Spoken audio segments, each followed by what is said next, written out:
Friends, आज मैं market जा रहा था तो दो व्यक्ति लड़ रहे थे।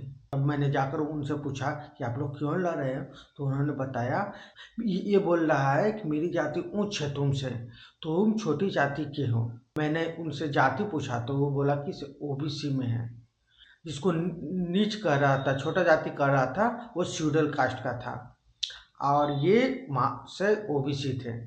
तो मैं सोच में पड़ गया कि ये ओबीसी होकर इतना उच्च कोटि के बन रहा है। ओबीसी से ऊपर कौन है? वैश्य, उसके बाद में क्षत्रिय, उसके बाद में ब्राह्मण। ये लोग आपस में कैसे लड़ते होंगे, सोचने वाली बात है। ये लोग नहीं सोचते होंगे कि हम ऊंच है, हम ऊंच है, हम उससे भी ऊंच है, हम उससे भी ऊंच। अरे शेड्यूल कास्ट से ओबीसी लड़ रहा है, मैं ये दंग हो गया। वहाँ पर करीब 10-12 लोग जमा हो गए थे के लिए लड़ रहा है, तो बड़ी बात तो है ही।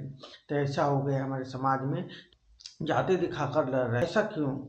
आखिर वो ओबीसी तो बड़ा हो गया, वो इंसान तो है पहले ना। पहले इंसान क्या था? मनुष्य बानर था, उसके बाद में कन्वर्ट होते होते होते करोड़ों साल के बाद में इंसान बना। सोच सकते हैं, पहले तो इंसान जानवर ही था। तो यहाँ पर ओबीसी जब एससी से लड़ रहा है, पूरा कह रहा है हम उससे ऊंच है, तो यहाँ पे तो ब्राह्मण कितना सोच रहा होगा कि हम ऊंचे। ब्राह्मण वो तो खुद को श्रेष्ठ भी बोलवाता है और तुमसे चंदा भी लेता है। वो धर्म नहीं उनका, वो बिजनेस है एक तरह से। तुम जिसको श्रेष्ठ बोल रहे हो, ब्राह्मण ने बनाया है कि तुम श्रेष्ठ हो। ये क्यों बनाया गया है कि एक से ऊपर दूसरा जातिवाद कायम रहने का वजह यही है। यहाँ पर तो सब श्रेष्ठ है, नीच से नीच और बड़ा से बड़ा जाति खुद को ऊंचा ही मानता है।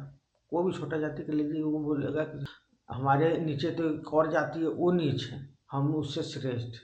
इस तरह का हो गया।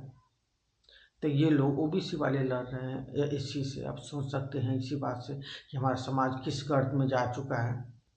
ब्राह्मण तो मंदिरों में जाकर अच्छा से दक्षिणा लेकर पेट पूजा कर लेता है, थोड़ा बहुत कमाता है, बहुत कमाता है। मंदिरों में लोग करोड़ों रुपया दान करते हैं, करोड़ों रुपया ब्राह्मण सब अपना स्वाहा कर देता है, रख लेता है।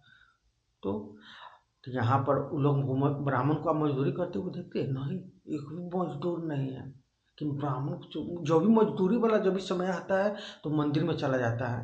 तो यहाँ ओबीसी खुद को एसी से ऊपर करके लड़ रहा है, तो आप सोच सकते हैं कि शेड्यूल कास्ट क्या सोचता होगा।